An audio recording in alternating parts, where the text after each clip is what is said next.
Geralmente a gente fala das coisas que deram certo no ano que está findando. Mas e as coisas que não deram certo? Eu creio que cada um de vocês tem algo que você pensou para 2025 que não rolou, não aconteceu. Você planejou, talvez uma dieta, muito comum, né? Eu vou fazer dieta, eu vou emagrecer, talvez exercícios, né, Diego? Eu vou correr uma meia maratona, aí fica gripado bem na semana da meia maratona. Não dá, né? Não rola. Talvez algo que você queria adquirir, não deu certo, você falou, eu quero comprar uma casa, eu quero trocar de carro, ou eu quero fazer uma viagem, ou eu quero casar, eu quero começar a namorar, eu quero ter um filho, eu quero, coisas que você pensou, mas não deram certo. Teríamos nós motivo para agradecer por isso? Essa é a pergunta que norteia a minha fala de hoje. Não é tanto olhar para trás, para o que, joia. É olhar para trás e aquilo que ao nosso olhar não foi tão joia assim. Então vamos ver biblicamente uma experiência que aconteceu isso e o que é que a gente pode aprender para o ano que vem a partir dessa ótica. O texto que eu vou ler está em Atos 16.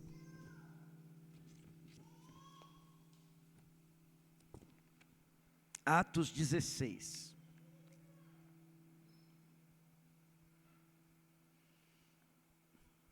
Eu vou começar a partir do versículo 6.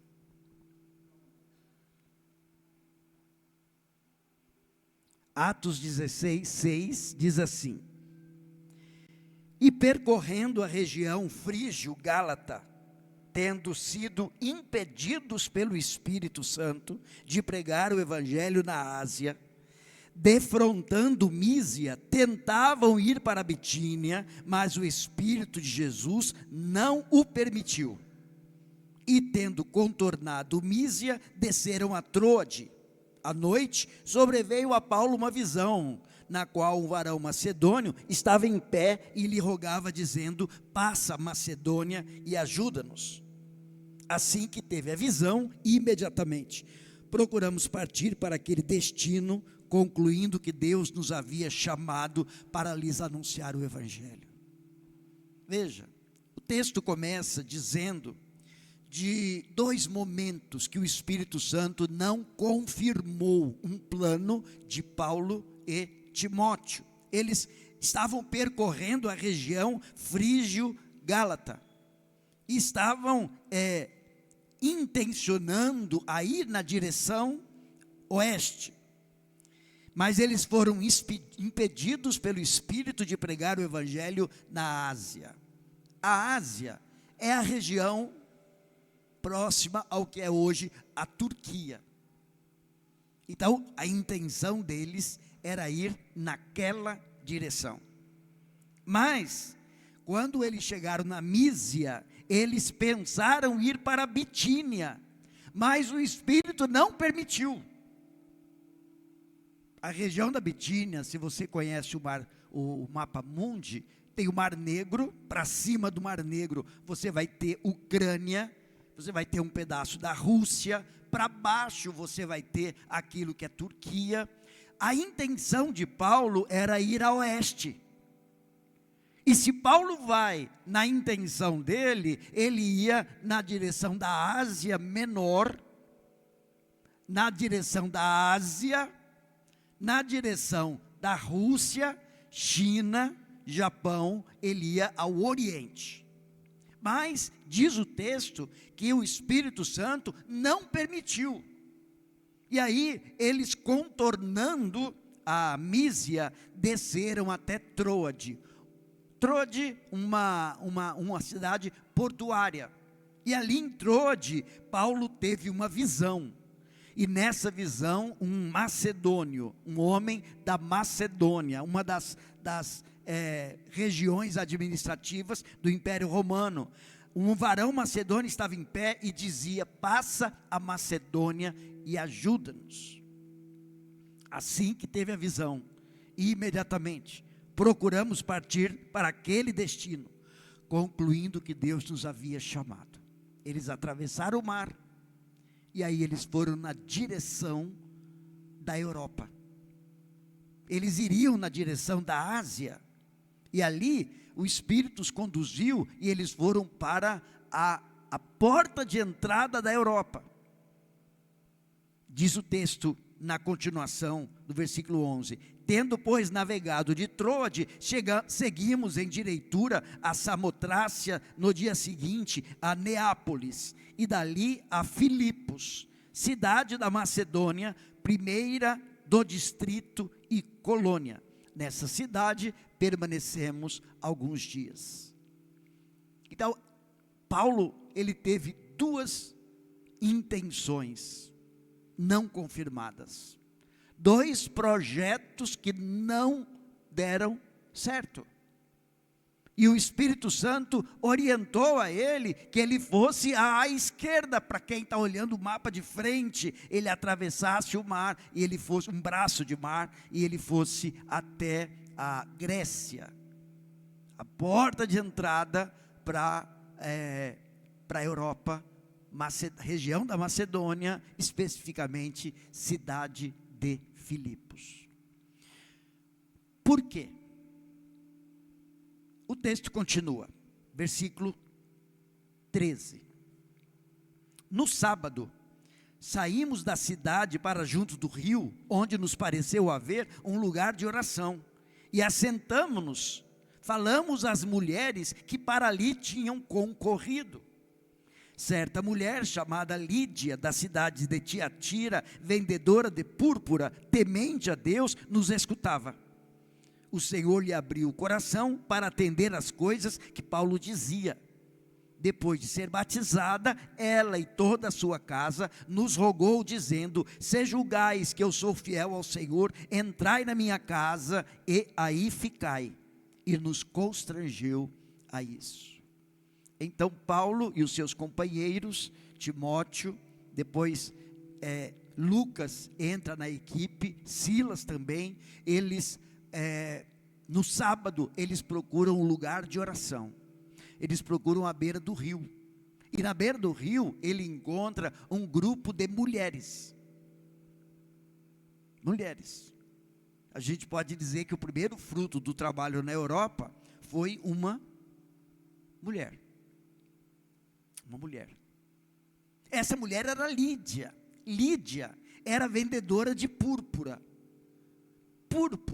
era um produto de tingimento tirado de um molusco, gota a gota. Portanto, púrpura era um produto caro.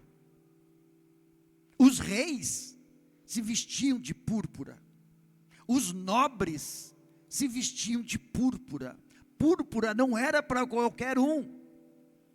E aquela mulher, Lídia, ela era uma comerciante que trabalhava com produto caro. E essa mulher, essa comerciante, diz o texto, ela era temente a Deus. Ela era de Tiatira. Tiatira era na Ásia. Aquela região para onde Paulo intencionava ir, mas não foi. Ela era daquela região. Se você conhece o livro do Apocalipse, os primeiros 3 capítulos do livro de Apocalipse tem a carta às 7 igrejas da Ásia, e uma das 7 igrejas é a igreja de Tiatira. Fico pensando, não seria Lídia a mulher que ouviu o evangelho ali em Filipos e voltou para a sua cidade, e na sua cidade proclamou o evangelho? A Bíblia não diz,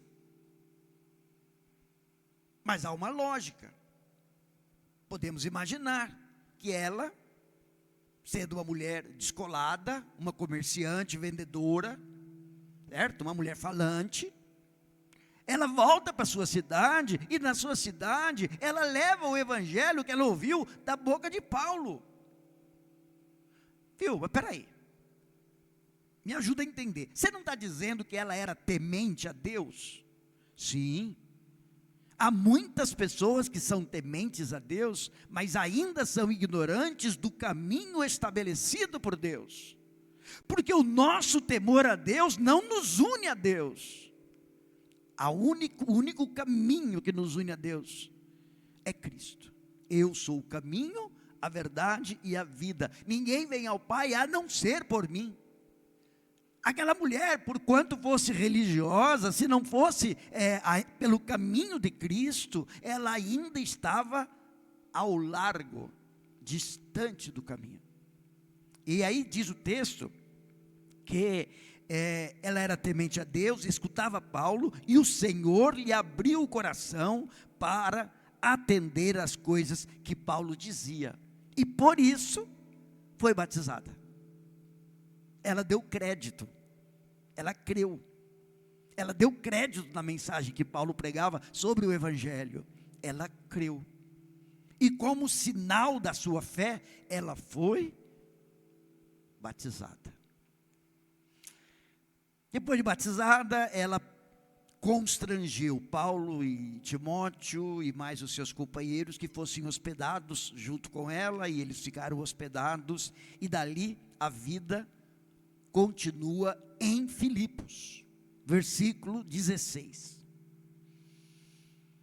Aconteceu que, indo nós para o lugar de oração, nos saiu ao encontro uma jovem possessa de espírito adivinhador, a qual, adivinhando, dava grande lucro aos seus senhores.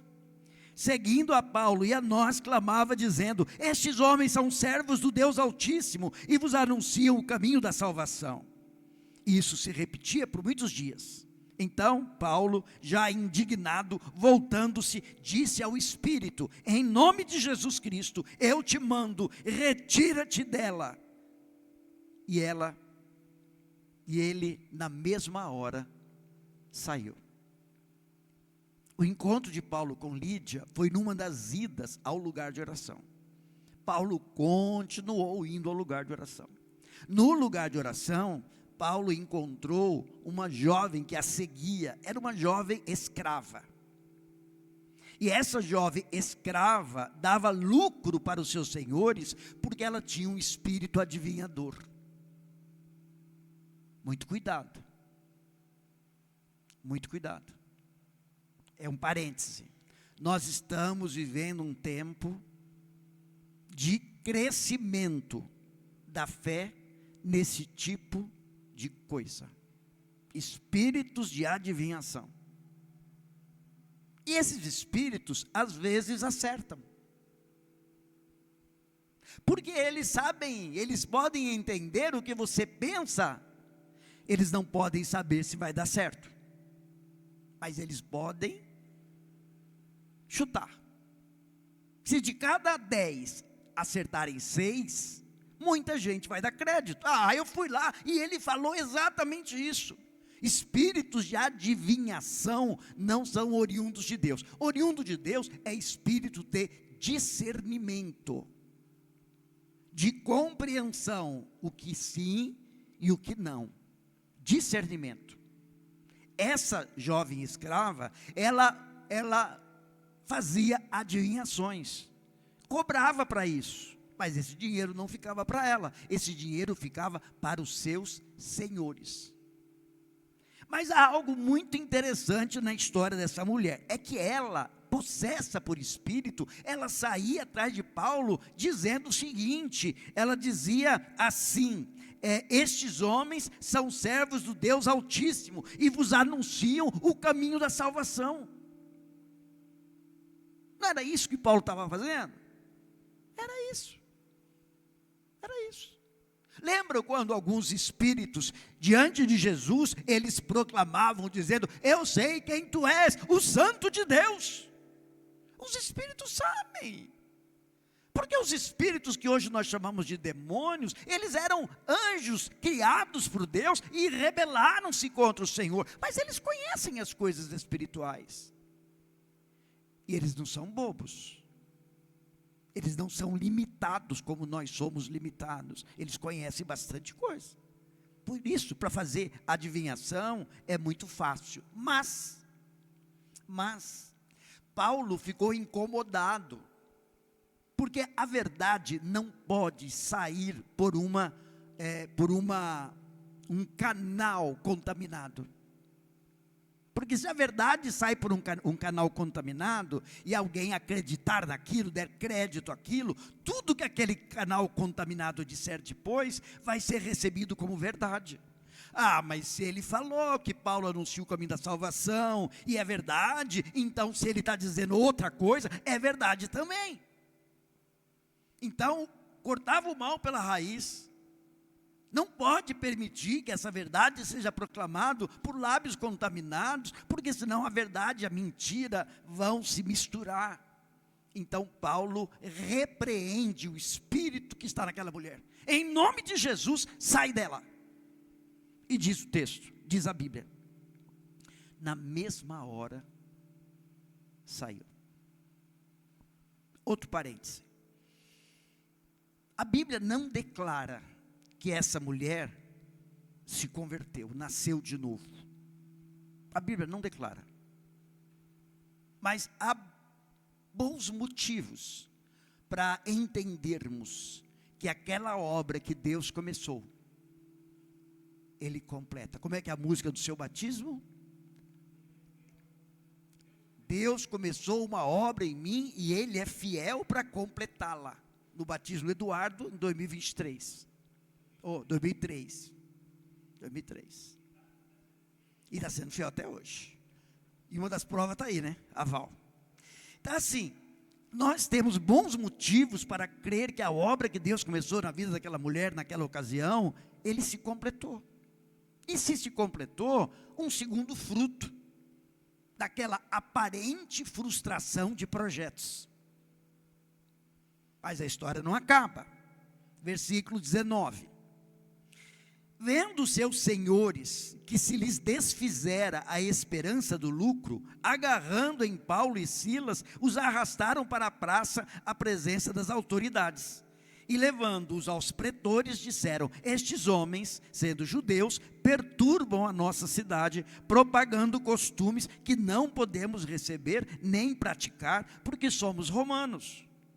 Levantou-se a multidão, unida contra eles, e os pretores, rasgando-lhes as vestes, mandaram açoitá-los com varas. E depois de lhes darem muitos açoites, os lançaram no cárcere, ordenando ao carcereiro que os guardasse com toda a segurança. Este, recebendo tal ordem, levou-os para o cárcere interior, e lhes prendeu os pés no tronco. Os senhores daquela escrava, incomodados, porque a esperança de lucro estava se esvaindo, moveram as autoridades contra eles, alegando que eles estavam perdendo dinheiro. Não, alegando que eles estavam proclamando costumes contrários aos romanos, e por causa disso, todas as pessoas, aqueles homens responsáveis pela ordem pública, açoitaram Paulo e Silas. Mas não açoitaram Lucas e Timóteo. Porque Paulo e Silas eram judeus. Lucas e Timóteo eram de origem grega. Não era tão somente o que estava em jogo, não era tão somente o lucro. Havia uma certa xenofobia, havia um incômodo com o estrangeiro, como ainda hoje acontece nessas questões que envolvem Israel, acontecia ali também. Então mandou prendê-los com segurança, e o carcereiro os colocou em cela de segurança máxima, no mais profundo do cárcere, com os pés presos ao tronco. as costas todas lanhadas da chicotada, num lugar frio, úmido, sentado com os pés presos ao tronco, uma situação degradante, uma situação incômoda. E talvez você pudesse dizer, mas se Paulo e Silas tivessem conseguido ir para o lado contrário, isso não teria acontecido. Mas a história não acabou ainda. Versículo 25, por volta da meia-noite, Paulo e Silas oravam e cantavam louvores a Deus, e os demais companheiros de prisão escutavam.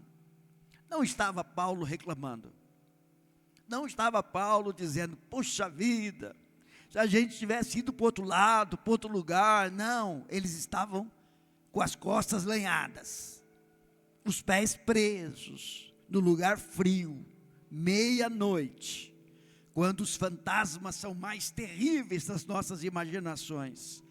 Eles oravam e cantavam. Se fosse você lá, o que você cantaria? Talvez você cantaria, Deus começou uma obra em mim e é fiel para completá-la. Talvez.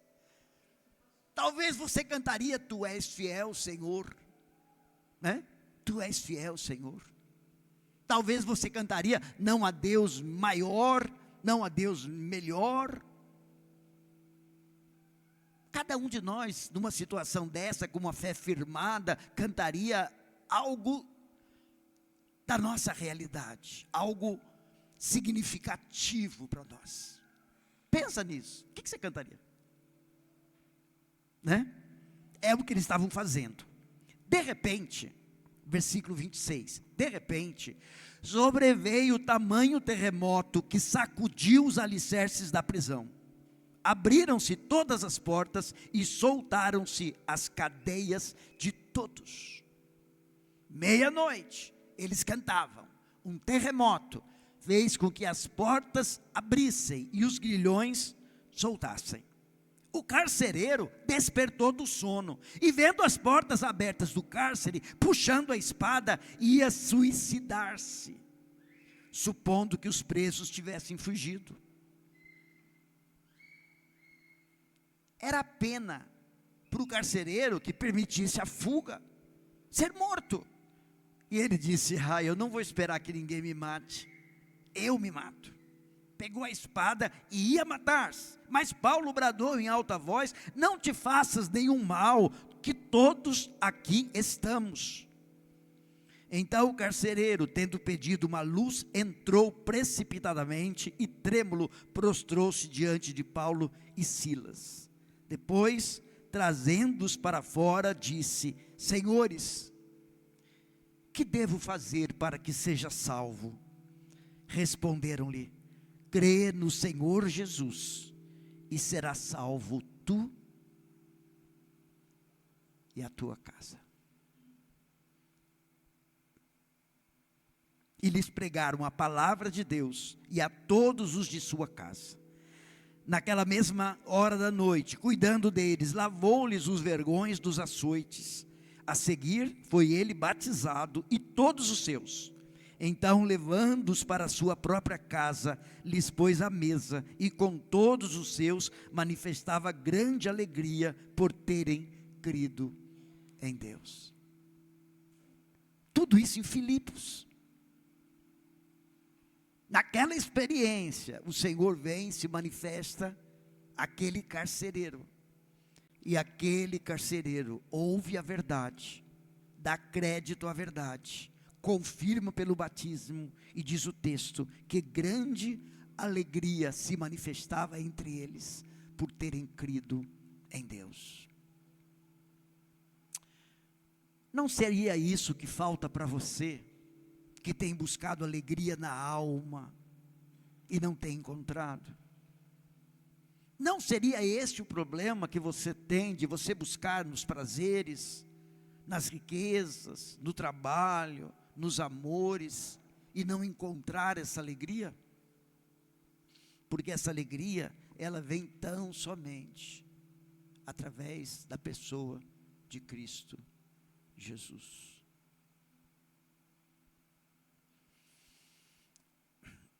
Três encontros em Filipos. O encontro com uma mulher sedenta de Deus.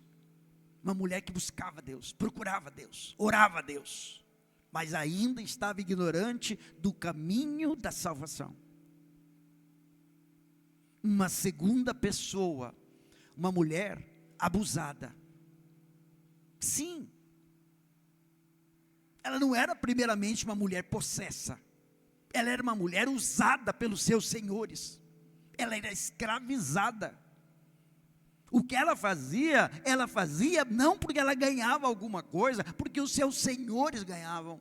Era uma mulher abusada, abusada pelos espíritos por dentro e pelos senhores por fora. Essa mulher pôde ter uma experiência. E em terceiro lugar, esse carcereiro, eu dei a ele o nome de um homem secularizado. Século é uma expressão grega, aion, que significa uma porção de tempo, esse tempo terreno. E esse homem era empregado, bem empregado, tinha sua casa, tinha sua família, seus filhos, tudo corria bem, nada que tirasse ele do eixo, nada que desregulasse ele. Mas quando ele viu o terremoto, que as portas se abriram, que ele achou que o pessoal tinha fugido, ele saiu do eixo. Ele saiu do eixo. Talvez seja você esse. Você trabalha, tem seu emprego, tem sua casa, tem sua família. Quando tudo está bem, tudo está bem. Mas quando alguma coisa não está bem, você não tem onde se ancorar, onde se escorar, onde se segurar. E você percebe que você é como aquela casa construída sobre a areia, que quando o vento vem, a chuva bate, a água rui. O caminho para você é o mesmo caminho daquele carcereiro. A resposta para você é a mesma. Senhores, que devo fazer para ser salvo? Que devo fazer? E Paulo não manda ele fazer. Manda ele dar crédito, manda ele crer. Crer no Senhor Jesus Cristo e será salvo tu e a tua casa. Não é algo que você faz, ô carcereiro. Não há maneira de você conquistar, não há maneira de você merecer. Você só precisa crer. Crer no Senhor Jesus Cristo e será salvo tu e a tua casa. Já pensaram? Que plano que não deu certo, que deu certo pra caramba? Um plano que não deu certo, mas estava certo, dentro da maneira que Deus pensou. Por isso, quando olhar para trás, para os planos que não deram certo, abra os seus olhos e pergunte para Deus: Deus, qual é a minha Macedônia? Para onde o Senhor quer que eu caminhe? Para onde o Senhor quer que eu vá? Porque há mulheres tementes, há homens tementes esperando pela tua palavra. Deus está trabalhando no coração dessas pessoas.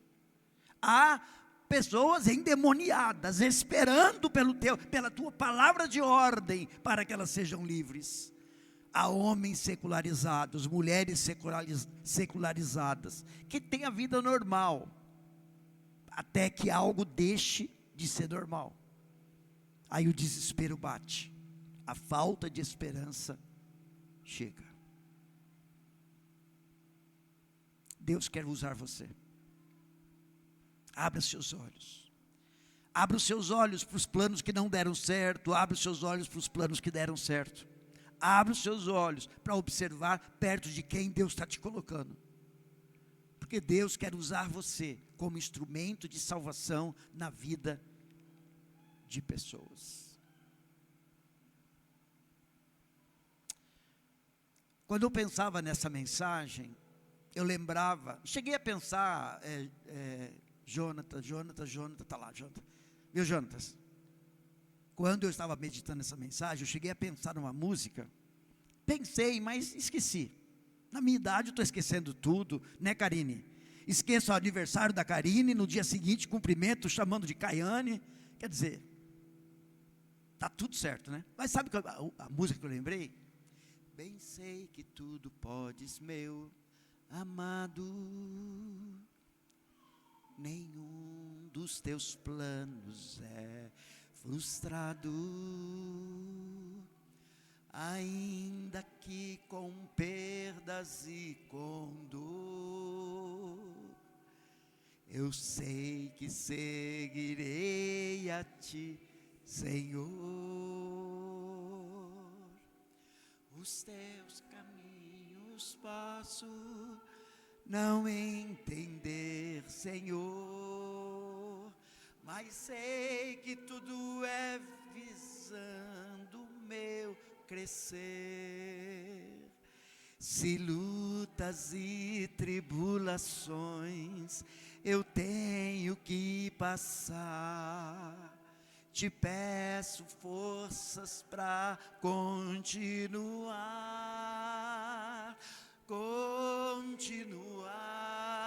a crer e a confiar no grande amor que tens, meu Pai, por mim. O meu desejo eterno é te adorar e aos teus pés me derramar sem fim. Nós te louvamos, Deus, porque tu tens tudo sob controle, nada escapa às tuas mãos bondosas e amorosas. Nós te louvamos pelo ano que vivemos, te louvamos pelas coisas que não se cumpriram, te louvamos pelos planos frustrados, te louvamos pelas barreiras que surgiram. Nós te louvamos porque tu continuas sendo Deus. Se der certo, tu és Deus. Se não der, tu continuas sendo Deus. E Deus querido, eu quero fazer 2 pedidos para o Senhor. Primeiro pedido para nós que temos andado contigo, que o Senhor nos tome pelas mãos e nos conduza em 2026. Leve-nos para a Filipos ou a Macedônia que o Senhor quiser. Conduz-nos para o ponto que o Senhor quiser, onde nós possamos ser instrumento de salvação. E meu segundo pedido, Pai, é por aqueles que aqui estão e que porventura não tenha clareado o Evangelho na alma deles. Pedimos que pelo Teu Espírito esse Evangelho seja clareado. Oramos assim, em nome de Jesus. Amém. Amém.